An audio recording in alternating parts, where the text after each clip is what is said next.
To the NFL and the contract bonanza by the 49ers, who found themselves $100 million under the salary cap when free agency began on Thursday. General Manager John Lynch said at West, we got a haul. On Friday, they unveiled 7 new players, including quarterback Brian Hoyer, who had his best year in the NFL under offensive coordinator Kyle Shanahan with the Browns in 2014. Kyle is his first year as a head coach, and John is as a GM, and to know that they want you to help start their era was very flattering. And to me, I knew in my gut that this was the place that was for me. And really, I just had to get my wife on board and moving out to California. So she said, who wouldn't want to live in California? So when I got that answer, I knew, this was going to be the place for us. Yeah, she hasn't seen the real estate prices. Over the last few days, the 49ers signed 11 newcomers. They also got quarterback Matt Barkley and 3 receivers, Pierre Garçon, Marquise Goodwin, and Aldrick Robinson. Tight end Logan Paulson, Swiss Army knife fullback Juszczyk, who is now the league's highest paid fullback, by the way, and linebackers Brock Coyle and Malcolm Smith. Finally, defensive back John Jones and kicker Robbie Gould, who was the 4th player to come over from the Bears. Joining us now, Kevin Lynch, writer for sfgate.com, and he's been covering the 49ers longer than he's been playing softball out there in WC. How you doing, Kevin? Is that accurate? I'm doing well, Dennis. How are you? Is that accurate? Yes, that is accurate, yes. Yeah, let's go with that. I think it's around the same time. I played many a game at Heather Farms back in the day in my softball career. Hey, let's start out with the most important position on the team at quarterback. What are your thoughts about what the 49ers did? Well, I think it was a good move. I think it's a good baseline move. I think there's more moves they can make. Obviously, the draft is coming up. There's Colin Kaepernick, who's still out there. Maybe he's an option for them. We'll have to see what happens later in free agency.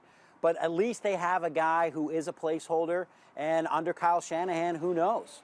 Maybe he can be a quarterback who can move the team and get them to be a little bit better than they were last year offensively. There's been some speculation about Kirk Cousins, that perhaps in a year he could be in San Francisco. He clearly pushed Washington for some sort of trade to the 49ers. Did not happen. So if the 49ers address this in the draft for a long-term answer, did that leave Cousins completely out of the picture? Well, I think it depends on what they do in the draft. If they get a quarterback with the 2nd overall pick, then maybe they don't go after Cousins. If it's in the 3rd round, I think it's pretty much assured that they're going to take a quarterback within the first 3. If it's a 3rd round guy, maybe you still make the deal for Cousins and see if you can develop the rookie quarterback in the years to come. Let me bring up the Kaepernick issue, because I think you've been a proponent of Kaepernick possibly staying here. You could hear a pin drop at the mere mention of his name. Is this about politics or is it about his talent? I think it's about both. And I think there's a lot of, I think people equate, maybe even subconsciously, what he is doing off the field with his play on the field. When you look at his play on the field with what he had to deal with last year, with an offensive line that wasn't great, with a receiving core that was maybe the worst in the league, and here's a guy who threw 16 touchdown passes and 4 interceptions and was really good as he improved towards the end of the year. Brian Hoyer hasn't done anything like that. And yet, Colin Kaepernick's still out there. Brian Hoyer and a guy like Mike Glennon has signed for $15 million a year. So, to me, there's a little bit of a disconnect there. Yeah, I agree. The Mike Glennon one raised some eyebrows at the amount of money that he got. But I think you make a good point in that Kaepernick had no weapons. The 49ers did address that. They got a 1,000-yard receiver.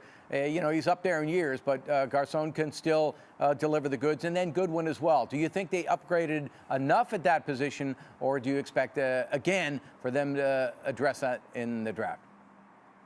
Oh, I think they definitely will address it in the draft. And, one of the things that Kyle Shanahan likes is a big X receiver. And he didn't really get that in free agency. Garçon is a really tough guy. He's sort of an Anquan Bolden type, but he's not a tall, 6'3", fast type of receiver that Kyle Shanahan really likes at the X position. So I think he'll try to go after someone of that ilk in the draft. Real quickly, say goodbye. One letter answer. What do you give the 49ers up to this point in terms of a grade? I got to give them an A. I think they got just lit up, and they they woke up the next morning with a hangover and 11 free agents. Yeah. How can you argue against that? Yeah, agreed. I think it was a conservative approach, but one that they had to make, given as much as they have to do to rebuild this football team. Kevin Lynch, thanks as always. I appreciate it, and we'll talk to you in the days ahead. Thank you, Dennis. And ahead on game day, while the Sharks are going to really be tired of the Dallas Stars, and Kyle Busch walked away from the track in a bloody mess. The melee is next.